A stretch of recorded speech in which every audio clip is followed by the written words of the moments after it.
just a point that you made about large banks and conglomeration with financial services. And he said, your days are over.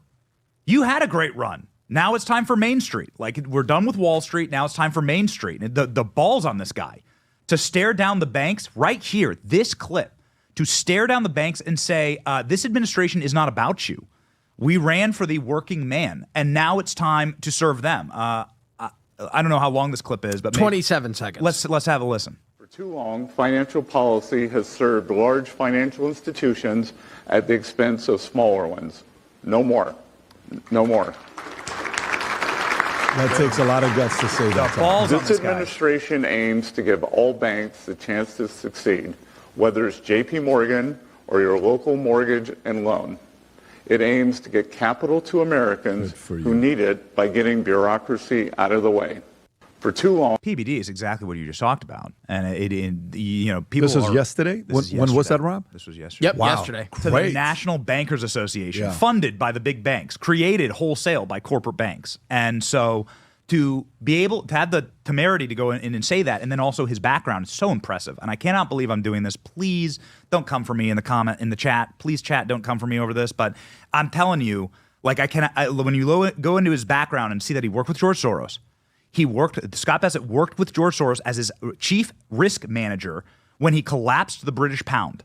When George Soros did a strategic collapse of the British government, doing it through, hear me out on this, a overinflated stock market in the UK, overvalued currency in the UK, mass immigration that was disproportionate and making the culture wobbly, and an elite class that had sold out the working class of their country. That's what the UK was in the 90s. And and Scott Bessent, our current Treasury Secretary, with George Soros, swooped in and made a fortune that couldn't be spent in 100,000 lifetimes by shorting the UK government in the pound.